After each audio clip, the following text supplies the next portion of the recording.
नमस्कार, मी प्रज्ञा पोवळे. एबीपी माझाच्या तोंडी परीक्षेत आपल्या सगळ्यांचं स्वागत.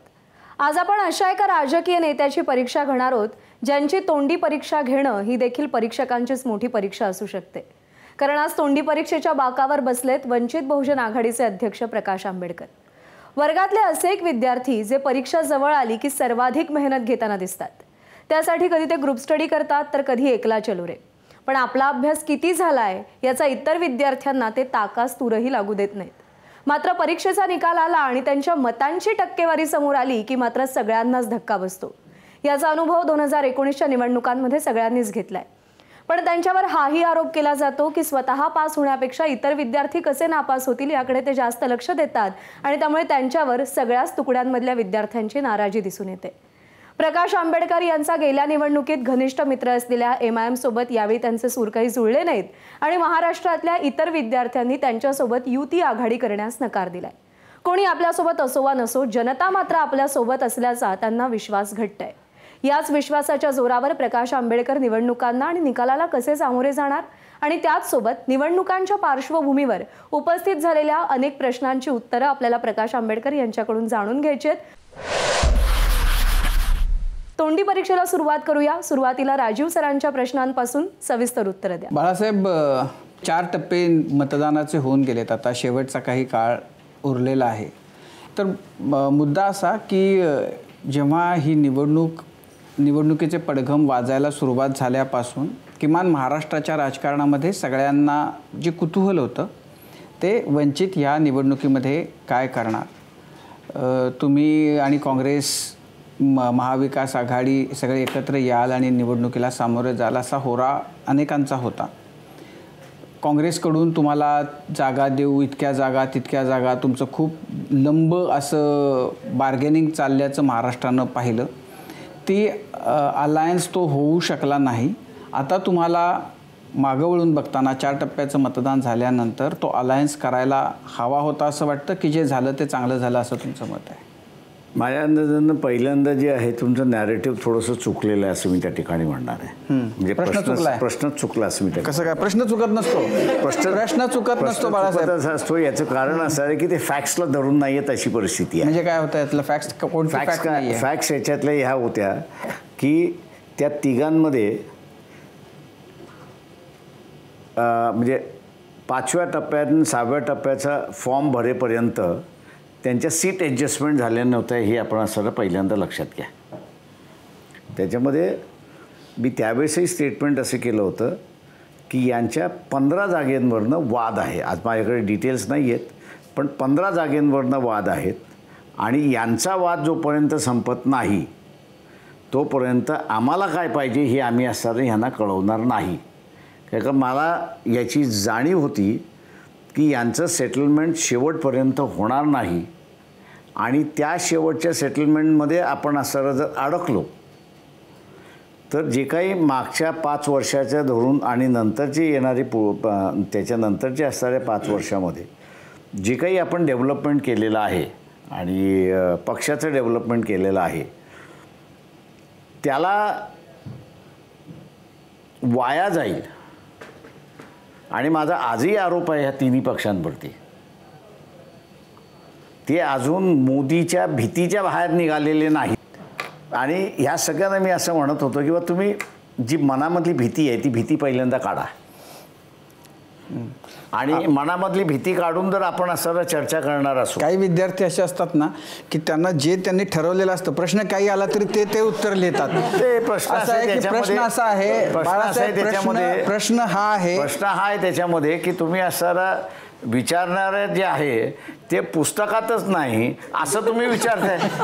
त्याच्यामुळे असं तुम्हाला पुस्तकाच्या बाहेरचं उत्तर दिलं पाहिजे. तुम्ही आउट ऑफ सिलेबस विचारायला लागणार असाल तर त्याला आउट ऑफ सिलेबसच तुम्हाला उत्तर दिलं पाहिजे. नाही बरं, प्रश्न असा की महाविकास आघाडीमध्ये समजा की त्यांच्यामध्ये जागांवरून काय भांडणं होती, त्यांचे उमेदवार ठरत नव्हते वगैरे सगळं, पण काँग्रेस तुम्हाला तर काही जागा द्यायला त्यांनी आपली कटिबद्धता दाखवली होती. मी मला सांगतो त्याच्यामध्ये की आम्ही पहिल्यांदा ज्यावेळेस अजेंडा झाला त्या अजेंड्यावरती चांगली चर्चा झाली आणि इन द सेन्स की ते म्हटले नाही आपल्याला आता काहीतरी नवीन मिळालेलं आहे.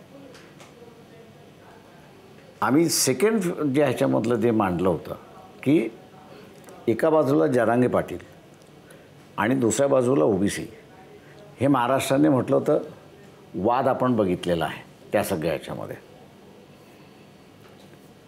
तेव्हा ह्या वादावरती म्हटलं होतं आपल्याला पडदा पाडला पाहिजे.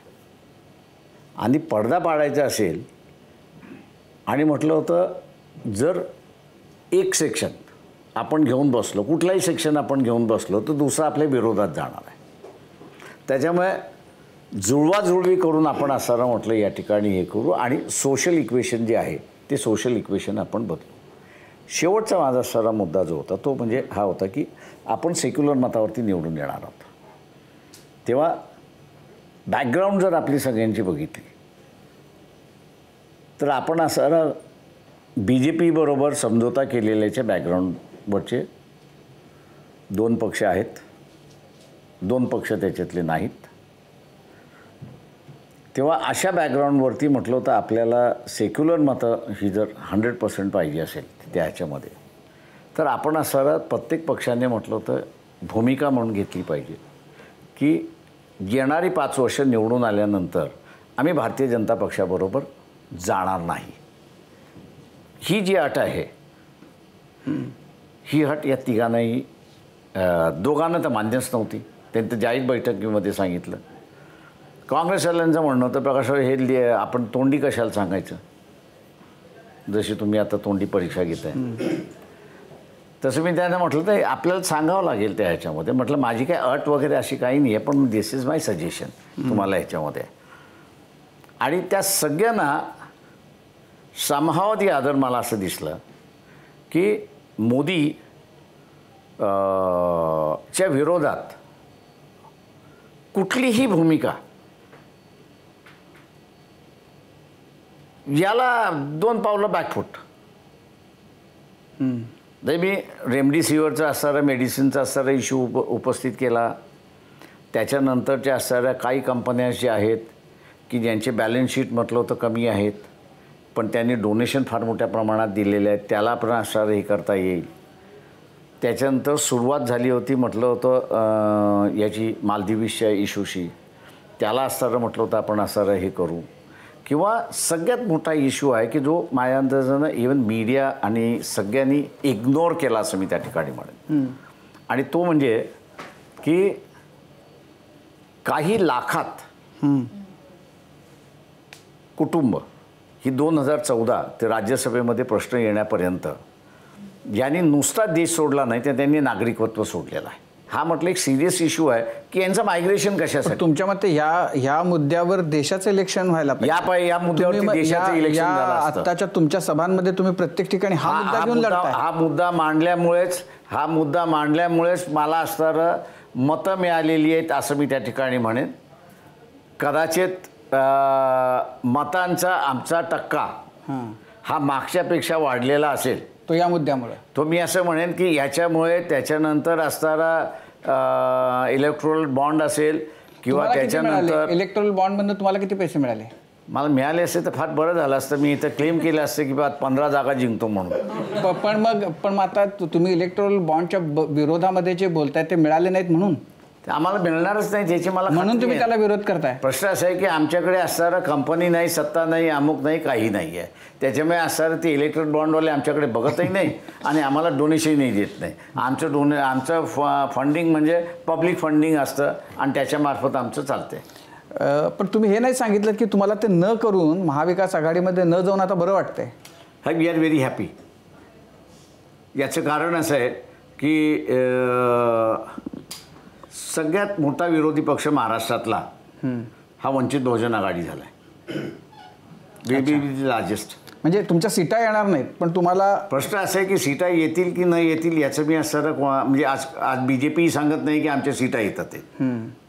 महाविकास आघाडीसुद्धा सांगत आहे आमच्या सीटा येत नाही आहे. याचं कारण असं आहे की जे कोणी निवडून येतील म्हणजे 7-8 मतदारसंघ जर सोडले तर उरलेल्या मतदारसंघामध्ये ते lead is going to be very thin. फार कमी मार्जिनने राहणार आहेत आणि त्याच्यामुळे पूर्वी असताना आम्ही एवढे जिंकू तमुक जिंकू असं जे म्हणणारे पक्ष जे आहेत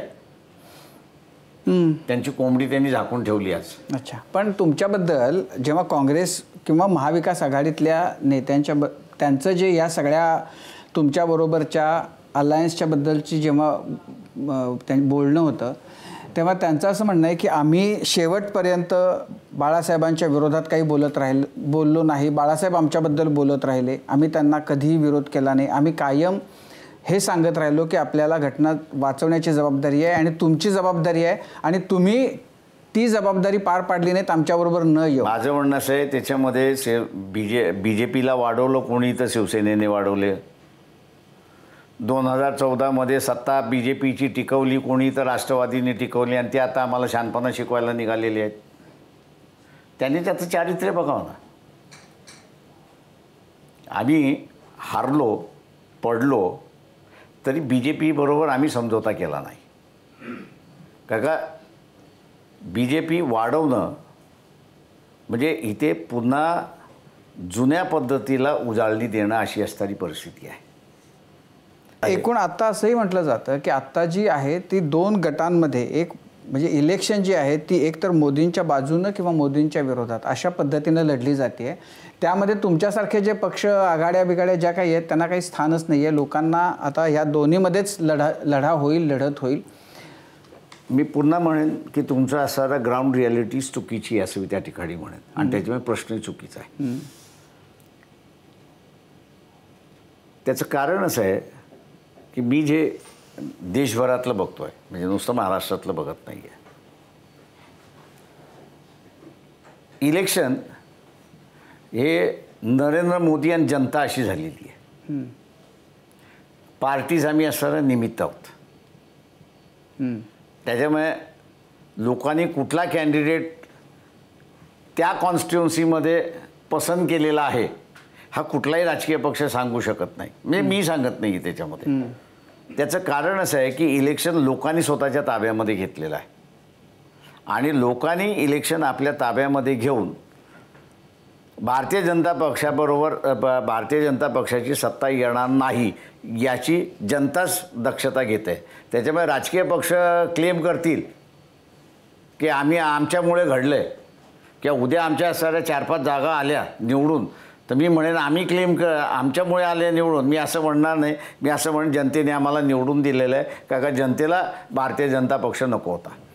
तुमचा दावा 4-5 जागा तुम्हाला मिळतील असा आहे. मी उदाहरण दिले. म्हणजे 4-5 जागा येतील की नाहीत येणार उदाहरण म्हणून मी असं म्हणालो त्याच्यामध्ये की इट्स अ क्लोज रेस. तिघंही ॲट सेम डिस्टन्स आहेत त्या सगळ्या याच्यामध्ये. शेवटची 4 पावलं कोण जास्ती पळालं त्याच्यावरती त्याचं अवलंबून राहणार आहे असं मी त्या ठिकाणी मानतोय. त्याच्यामुळे आज गेसवर करणं हे कठीण आहे. तुमच्याबद्दल एक सतत म्हणजे ज्याचा अगदी आता म्हणजे काय भुसकट पडलेला आहे असा प्रश्न म्हणजे तुमचा फायदा कुणाला होतो. तर ह्याच्याबद्दल तुम्ही 1000 वेळा उत्तर दिलेलं आहे की तुमचंच नुकसान होतं असं तुमचा दावा असतो. या खेपेला मात्र असं म्हटलं जातं की बाळासाहेब या खेपेला काही फार चालले नाही आहेत त्यामुळे असं काही होणार नाही कोणाचं नुकसान वगैरे. चांगलं गोष्ट आहे. मी त्यांचं स्वागत करतो की त्यांनी पहिल्यांदा ॲडमिट केलं की आमच्यामुळे त्यांचं नुकसान झालेलं नाही म्हणून. त्यांचं स्वागत करतो मी. पण आपल्याकडं एकूण ही जी सगळ्या राजकारण म्हणजे निवडणुका होतात त्या अल्टिमेटली त्या मुद्द्यांपेक्षा मग जात धर्म याच्याबद्दल येतात. तर ह्याचं म्हणजे ह्याला उत्तर काय आहे. म्हणूनच मी म्हणालो ना की ह्या इलेक्शनमध्ये माझ्या दृष्टीने ॲटलिस्ट मी 3 अंडरकरंट्स पाहिलेले आहेत किंवा त्याची जाणीव झाली. एक म्हणजे OBC हा एक फॅक्टर म्हणून त्याच्यामध्ये आहे. पण विदिन दॅट त्याच्यामध्ये असणारा एक दुसरा फॅक्टर आलेला आहे तो म्हणजे मायक्रोस्कोपिक OBC. याची असणारी सुद्धा एक वेव आहे असं मी त्या ठिकाणी मानतो. दुसरा जो आहे तो या सगळ्या ह्याच्यामध्ये जरांगे पाटील यांच्याबरोबर उभा राहिलेला असणारा जो मराठा आहे त्याचीसुद्धा असणारी एक वेव आहे आणि त्याची रिॲक्शन या तिघांची रिॲक्शन वेगवेगळ्या मतदारसंघात वेगवेगळी असं त्या ठिकाणी माझं स्वतःचं ऑब्झर्वेशन आहे. चौथा जो आहे त्याच्यामध्ये मी जसं म्हणाल की लोकांचं स्वतःचं असणारं एक हे होतं की हे सरकार आता नको असं जे एक आलेलं आहे. So these are 4 different waves आहेत. कुठल्या वेव कुठे कशी ऑपरेट झाली आहे याच्यावरती माझ्या अंदाजानं उमेदवाराचा निकाल त्या ठिकाणी लागेल असं मला स्वतःला वाटतं. तुमचं असं एक विधान होतं की EVM हॅकिंग करण्याचा प्रयत्न काँग्रेसने सुरू केला, काँग्रेस उमेदवारांना पाडायचं, भाजपने मात्र विजयासाठी EVMचा वापर केला. तर आता जर भाजप असं मागे जात असेल तर आणि आता विरोधकांनी EVMचा आरोप सुरुवात केलेली ते आता मागे पडले, याचा अर्थ मग आता EVMचा वापर विरोधकांना होतोय. तुम्ही आता असणारं एक गोष्ट लक्षात घ्या की तुम्ही रिपोर्टिंग केलेली नाही आहे आणि ती म्हणजे माझ्या सकट अनेक व्यक्तींनी EVM ही इलेक्शन कमिशनच्या ताब्यामध्ये नाही. EVM ही आजही म्हणजे तुम्ही कुठल्याही रिटर्निंग ऑफिसरचा इंटरव्ह्यू घ्या, त्या रिटर्निंग ऑफिसरच्या इंटरव्ह्यूमध्ये नावं त्या मशीनमध्ये ॲड करणं, सिम्बॉल हे ॲड करणं हे फिजिकली झालं आहे की रिमोटनी झालेलं आहे. फिजिकल झालं तर टॅम्परिंग होत नाही, रिमोटनी झालं तर ते वेव्स क्रिएट करतात आणि त्या वेव्स तुम्हाला असणारा टॅप केल्या की तुम्हाला असणारा पाहिजे तो बदल करता येतो. हा त्याच्यातला भाग आहे. या मशीन्स ज्या ताब्यामध्ये आहेत त्या BHELच्या ताब्यामध्ये आहेत आणि ECLच्या ताब्यामध्ये आहेत. हे अधिकारी इलेक्शन कमिशनच्या ताब्यामध्ये नाहीत. तेव्हा माझ्यासारख्यांनी आणि इतर सारख्यांनी तुमच्या मशीनमध्ये ज्या दिवशी मतदान झालं त्या दिवसाचे आकडे आमच्याकडे असतात का ते देणं जबाबदारी आहे. काउंटिंग होते त्या दिवसाचे सुद्धा आकडे आमच्याकडे येतात. डिफरन्स आला तर आम्ही तुम्हाला ठोकल्याशिवाय राहणार नाही, आरो राहिला बाजूला. आणि मला माहिती आहे की अनेक अधिकाऱ्यांनी मशीन्समध्ये टॅम्परिंग होणार नाहीत याच अधिकाऱ्याने बघितलेलं आहे. याचं कारण की जर आपल्याला मार बसला भीतीपोटी ते जे करत होता मागच्या याच्यामध्ये ते त्यांनी थांबवलेलं आहे. आणि म्हणून 3-4 पिटिशन्स इलेक्शन म्हणजे सुप्रीम कोर्टाकडे आल्या की तुम्ही ॲक्च्युअल मशीन तिथे आणून दाखवा, इलेक्शन कमिशनचा ऑफिसर तिथे राहू द्या आणि आम्ही तुम्हाला असं डेमॉन्स्ट्रेट करतो की दिस कॅन बी हॅक्ड. त्याच्या ह्याच्यामध्ये जे आहे ते मोदींबद्दलचं प्रेम जे पूर्वी घट्ट होतं ते आता फार पातळ झालेलं आहे. आणि ते पातळ झाल्यामुळे अधिकारी वर्ग मागच्या वेळेस जो मदत करत होता तो आता थोडासा बॅकफूटवरती गेलेला आहे. त्याच्यामुळे यावेळेस मी असं म्हणेन की व्हेरी फ्यू मशीन्समध्ये तिथे टॅम्परिंग झाले असं मी त्या ठिकाणी ॲटलिस्ट महाराष्ट्राचं मी तुम्हाला सांगू शकतो. कारण का जाणारे अधिकारी पुण्यातून होते दोन्ही कंपन्यांचे. त्या दोन्ही कंपन्यांच्या अधिकाऱ्याला तिथे मी जाऊन भेटलो होतो, हात जोडून सांगितलं होतं बाबा रे यावेळेस काही गडबड करू नका. आपण असं आहे की बाळासाहेब कोणीच कोर्टाने पण ते हे केलं ना की अशी काही गरज नाही आणि त्यात काही होत. प्रश्न असा आहे की कोर्टाला ABCD कळत नाही, हे माझं ऑफिशियल स्टेटमेंट आहे. Court doesn't understand the working of the EVM. ज्या ठिकाणी नावं भरताना आणि सिम्बॉल भरताना तुम्हाला रिमोटली भरता येते. बरं, पण आता तुमचा त्या EVMवर विश्वास आहे का नाही आहे? म्हणजे थोडक्यात माझं म्हणणं असं आहे की यावेळेस ॲटलिस्ट महाराष्ट्रामध्ये आहे, म्हणजे या खेपेला या महाराष्ट्रामध्ये अधिकाऱ्यांनी फार केलेलं नाही असं मी त्या ठिकाणी. चला आता सविस्तर उत्तराचे मार्क ते मार्क द्यायचे आहेत. किती द्यायचे बाळासाहेब? 8. आता एवढे द्यायचे तेवढे द्या. 10 पैकी 8. सर प्रश्न चुकीचा असेल तर तुम्ही मार्क कुठले देताय? 8 दिले ना तरी. आता लोकसभेची परीक्षा संपत आली आहे, विधानसभेची जवळ आली आहे, तर सुजात आंबेडकर विधानसभा निवडणूक लढणार का आणि लढले तर मतदारसंघ कोणता? निवडणूक लढणार नाहीत. त्यामुळे लढणार मतदारसंघ नाही. बरं आता मग त्याचा उपप्रश्न की का नाही लढणार, म्हणजे तुम्हीच फक्त निवडणूक लढायची असं आहे का कुटुंबामध्ये? त्यांनी ठरवायचं लढवायचं, अजून त्यांनी मला लढवणार हे सांगणार नाही म्हणून मी तुम्हाला नाही म्हटले. बरं बाळासाहेब, 40 आमदार असलेले अजित पवार 4 जागा 5 जागा लढतात आहे, पण मग एकही आमदार नसलेले आंबेडकर 5 जागांचा प्रस्ताव का नाकारतात? 5 जागेंचा प्रस्ताव नव्हताच, 7 जागांचा होता का? 2 जागेंचा प्रस्ताव होता. काय सांगता? पण असं ऑफिशियली आपल्याला सांगतोय 2 जागेंचा प्रस्ताव होता, 5 जागेंचा प्रस्ताव प्रेस आम्हाला सांगत होती. पण मग तुम्हाला कोणी कम्युनिकेट केलं नाही? अजिबात कम्युनिकेट केलेलं नाही आहे. त्यांना आम्हाला असं ज्यावेळेस अटी टाकल्या म्हणजे या सगळ्या ज्या आहेत त्याच्यापैकी BJP बरोबर न जाण्याची जी अट आहे ही पचणारी अट नव्हती. त्याच्यामुळे असणारं हा माणूस आणि हा पक्ष बाहेर गेलेला बरा म्हणून ते 2 जागेवरती बसले होते आणि सांगणारा जे होतं ते संजय राऊतच होते. अच्छा, नाही पण मग संजय राऊतांनी असं तुम्हाला स्वतः सांगितलं की ते 5 वर्ष आम्ही भाजपबरोबर जाणार नाही, याच्यावर आम्ही त्यांनी स्वतःहून सांगितलं आम्ही लेखी देऊ शकणार नाही, आमचे दरवाजे आम्ही बंद करणार नाही. आणि असंच राष्ट्रवादीकडनंही सांगितलं गेलं. इंडिकेशन्स होते. कुणाला सांगितलं हे? जाहीर मीटिंगमध्ये. कोण होतं त्या मीटिंगला? तुम्ही होतात? मी होतो मीटिंगला स्वतः. आणि मी होतो. त्याच्यानंतर आमच्या वतीने असणारा फारुख अहमद आहेत ते होते, त्याच्यानंतर रेखाताई ठाकूर होत्या आणि त्याच्यानंतर भारतभूषण कोल्हे हे होते तिथे. त्या सगळ्या याच्यामध्ये दॅट इज रेकॉर्डेड केलं असेल तर ते रेकॉर्डेड सुद्धा येईल त्याच्यामध्ये. बरं, आता माझा पुढचा प्रश्न एका वाक्याचा. यावेळी वंचितच्या जागा वाटपात एवढा गोंधळ का झाला? अनेक ठिकाणी उमेदवार बदलले, पाठिंबा बदलला, अर्जही रिजेक्ट झाले काही ठिकाणी. तयारी कमी पडली? नाही, मी त्याच्यातलं एक आहे ते वाशिम हिंगोलीचा जो आहे तो पॉलिटिकली रिजेक्ट करण्यात आलेला आहे. त्याची मॅटर आम्ही असं कोर्टात टाकलेली आहे. तिथलाच उमेदवार आम्ही असारा बदलला होता. याचं कारण की त्याला माइल्ड हार्ट अटॅक आला त्याचं नाव जाहीर झाल्यानंतर.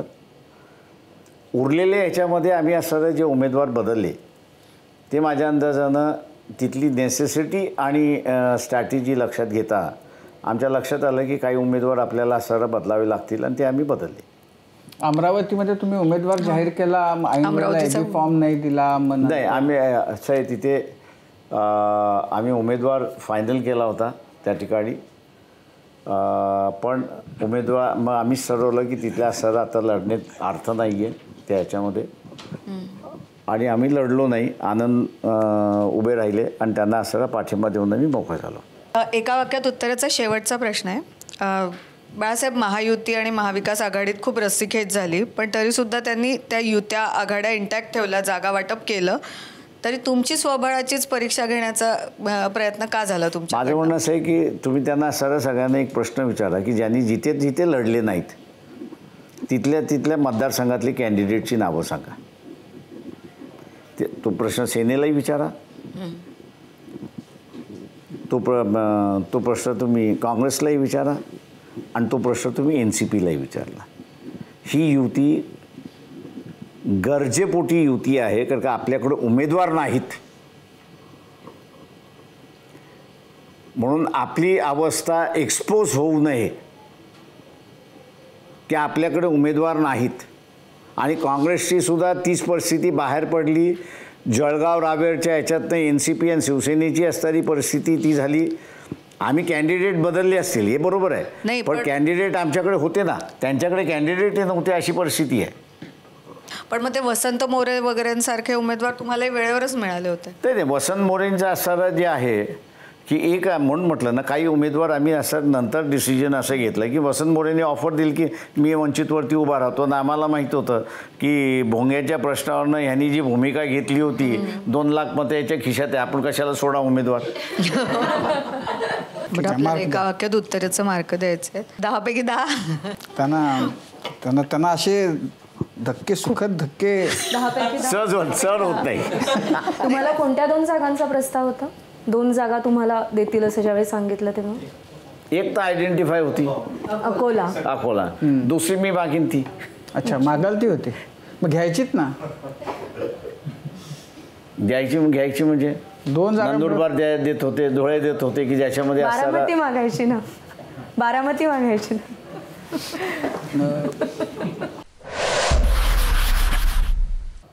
आणि यानंतर पाहूयात योग्य पर्याय निवडा या प्रश्नाचं उत्तर देताना प्रकाश आंबेडकर नेमके काय पर्याय निवडतात. महाविकास आघाडीतला वंचितचा मार्ग कोणी अडवला? नाना पटोले, शरद पवार, संजय राऊत. ते मी इंडिव्हिज्युअल कधीच ब्लेम करत नाही. याचं कारण असं आहे की आम्ही सुद्धा ज्यावेळेस काही पॉलिसी डिसाईड करतो त्यावेळेस व्यक्ती म्हणून डिसाईड करत नाही, तर ते पार्टी म्हणून डिसाईड होते. फक्त त्याच्यातला कोणतरी स्पोक्सपर्सन होतो आणि त्याच्यामधला असा तो स्पोक्सपर्सन आपल्यासमोर दिसतो, पण party is to be blamed असं मी त्या ठिकाणी मानतोय. बाळासाहेबांना महाराष्ट्राच्या राजकारणात सगळ्यात मोठा महत्त्वाचा नेता कोण वाटतो? शरद पवार, उद्धव ठाकरे, देवेंद्र फडणवीस, एकनाथ शिंदे. कोणीच नाही.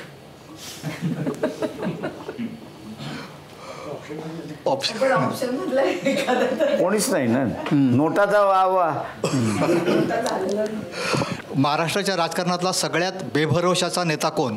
अजित पवार, राज ठाकरे, प्रकाश आंबेडकर. एव्हरीबडी.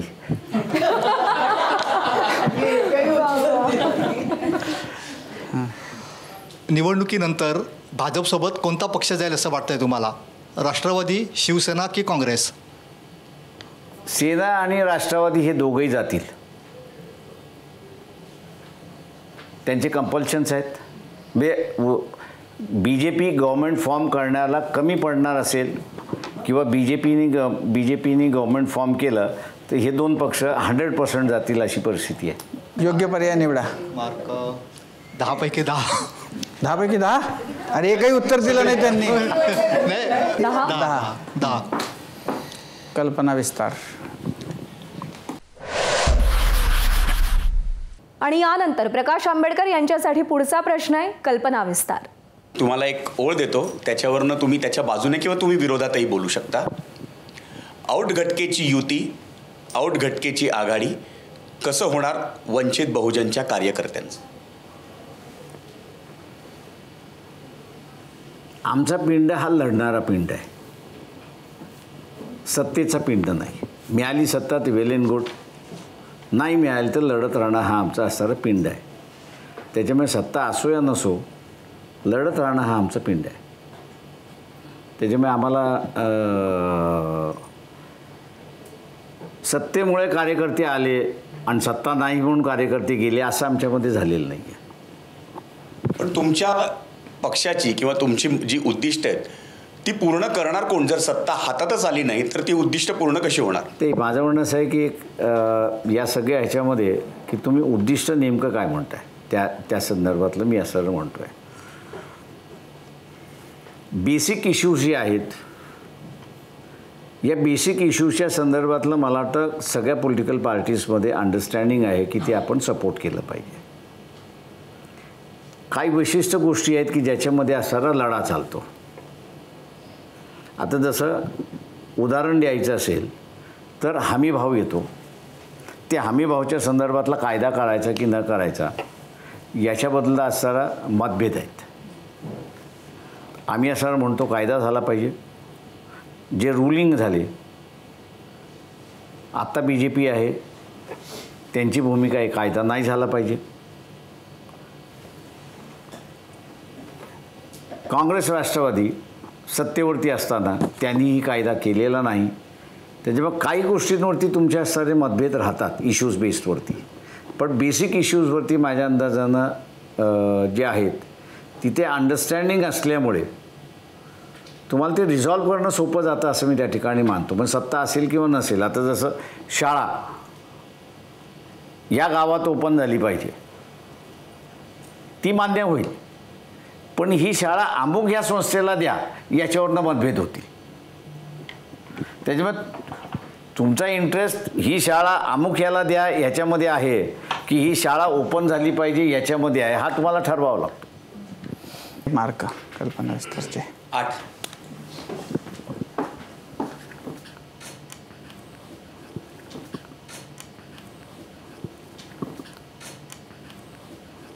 पहिला आहे दारूच्या व्यसनात बुडालेले लोक बापजाद्यांची मालमत्ता संपवून टाकतात. दारुड्याची वृत्ती आणि पंतप्रधान नरेंद्र मोदी यांची प्रवृत्ती एकच आहे. मीच म्हणाले. पुढचं आहे, जे आपला पक्ष सांभाळू शकत नाही ते देश काय सांभाळणार? नाही, पास ओव्हर. तुम्ही इतर कोणाची भाषण ऐकत बघत नाही वाटतं. नेमायचं नाही ना, म्हणून पास ओव्हर. म्हणाले नाही नाही नाही, बरोबर आहे. पास ओव्हर याच्यासाठी की काही ठिकाणी कॉन्ट्रोवर्सी आपल्याकडे नको आहे. नाही, त्यांना असं की आपणच म्हटलं होतं की काय असं होतं. पटोले हे भाजपचे हसतात, ते भाजपला मदत करत आहेत. माझं स्टेटमेंट आहे. त्यांना त्यांची लक्षात आहेत सगळे. बाकी कशाला मी का भांडणं घेऊ विकत. चला, मार्क द्यायचे. 3 पैकी 2 दिली उत्तर बरोबर.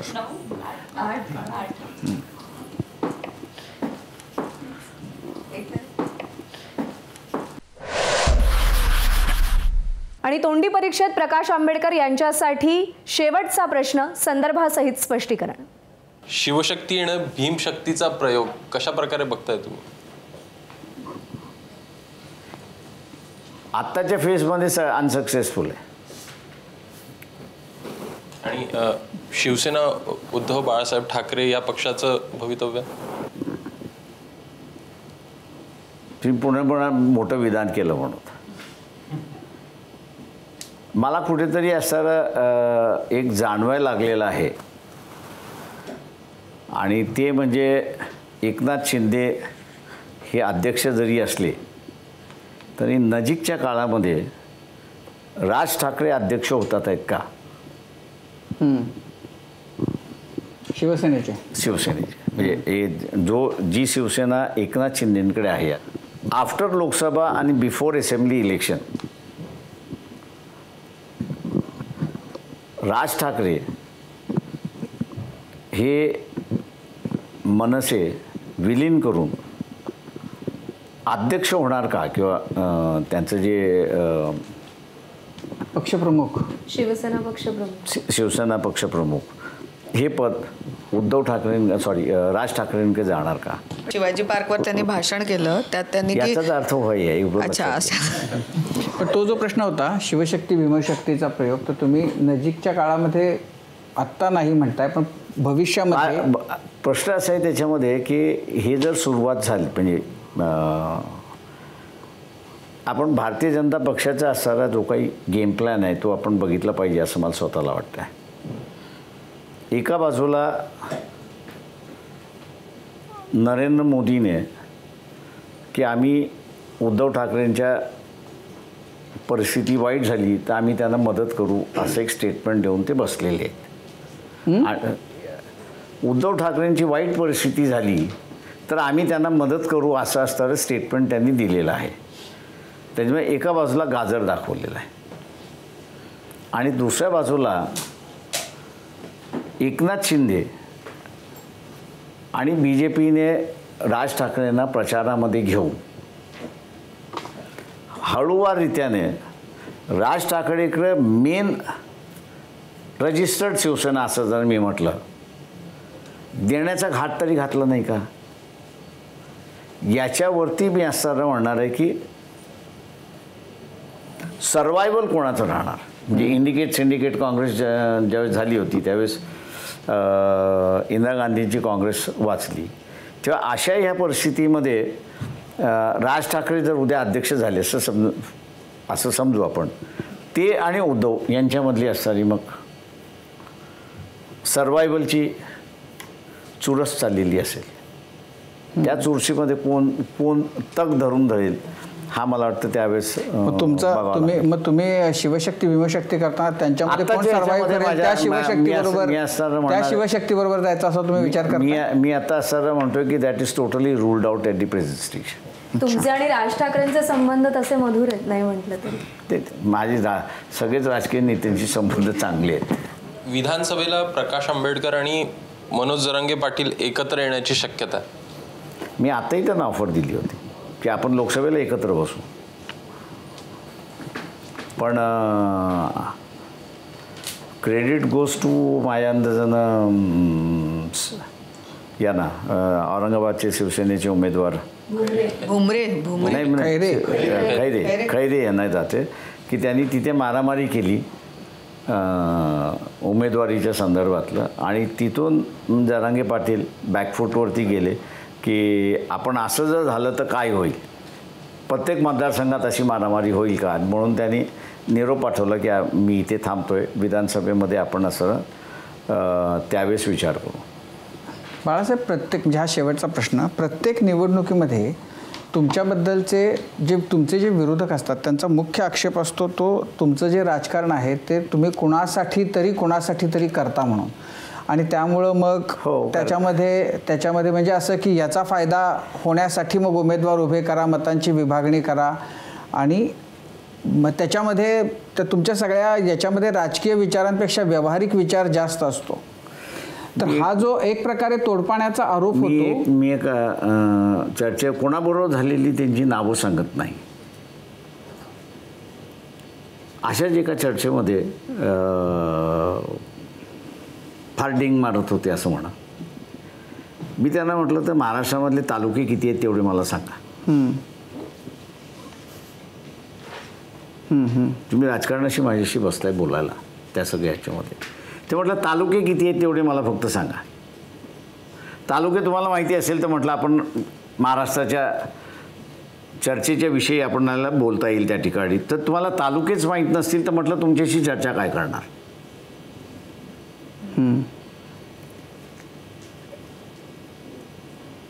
जी काही मी असं म्हणेन की दावा करत नाही, पण महाराष्ट्रातल्या जिल्ह्यातली तालुक्यातली जी माहिती शरद पवारांकडे आहे किंवा प्रमोद महाजनकडे आहे किंवा जेवढी मला माहिती आहे त्याच्यापैकी नेक्स्ट नंबर हा जर कोणाचा लागला असेल तर मी म्हणेन काँग्रेसचे यवतमाळचे ठाकरेंचं पहिलं माणिकराव ठाकरे. त्याच्यानंतर इतर कोणाकडेच नाही आहेत. त्याच्यामुळे असं चर्चा करत असताना मग ते कमी पडले तर मग हा दादागिरी करतो, हा आम्हाला साईड ट्रॅक करतो. ही जी बाब आहे ती बाब माझ्या अंदाजानं फार मोठी आहे की त्यांना आम्ही आताही त्याच्यामध्ये असं एक चर्चा करत असताना मी ज्यावेळेस जयंत पाटील बसले होते तेव्हा जयंत पाटलांना म्हटलं होतं, जयंत पाटील एक काम करा म्हटलं होतं, या सगळ्यांना म्हणा की त्यांचे झोनल प्रमुख जे आहेत त्यांनाही आपण घेऊन बसू. तर जयंत पाटील म्हटले ते आपल्याला करावं लागेल जर आपण याच्या पुढे गेलो तर. काय का मतदारसंघ माहिती नाहीत किंवा मतदारसंघातली डिटेल्स माहिती नाहीत त्या सगळ्या ह्याच्यामध्ये. काय का माझी एक थिअरी त्याच्यामध्ये अशी होती की काँग्रेस आणि शिवसेना ही एकमेकांविरुद्ध लढलेली आहे आणि गेली 25 वर्ष लढलेली आहे. त्याच्यामुळे कार्यकर्त्यांची मनं दुखवल्या गेलेली आहेत. तेव्हा मिनिमाइज कुठे तुम्हाला करता येईल या सगळ्या ह्याच्यामध्ये तर त्याचीसुद्धा एक तुम्हाला असणारं एक थिअरी मांडावी लागेल अशी परिस्थिती आहे. त्याच्यामुळे माझ्या अंदाजानं हा जो प्रश्न काय होता तुम्हाला लक्षात आहे का बाळासाहेब? प्रश्न काय विचारला होता? हो, म्हणून तुम्हाला फिरवत बसलोय मी प्रश्न विचारला.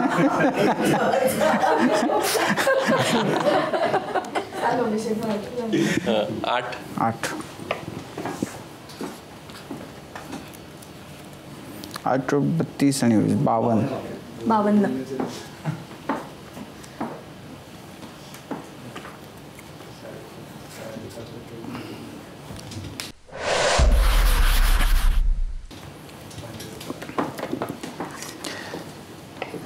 तर एकूण सांग मार्क किती झाले? 60 पैकी 52 गुण मिळालेले आहेत. हां, तर मग ॲडव्होकेट प्रकाश आंबेडकर, अध्यक्ष वंचित बहुजन आघाडी, ABP माझाच्या तोंडी परीक्षेत अतिउत्तम गुण मिळवून आपण उत्तीर्ण झालात, त्याबद्दल अभिनंदन आणि भावी वाटचालीसाठी हार्दिक शुभेच्छा. थँक्यू. आता भेटूया विधानसभेच्या वेळेला.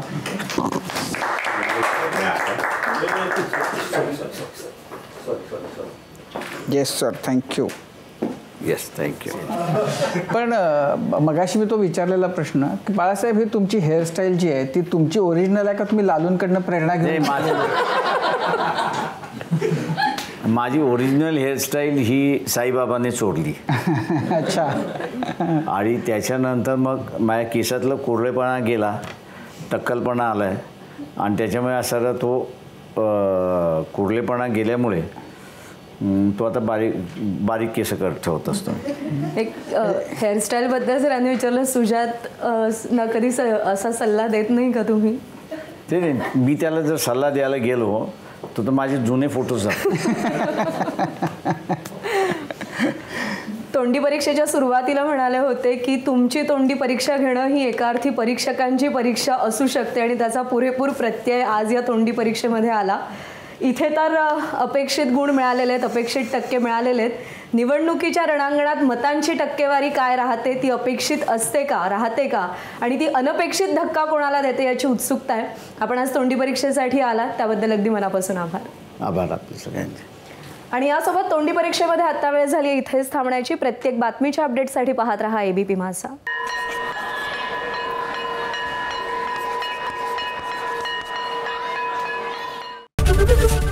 ABP माझा, उघडा डोळे बघा नीट.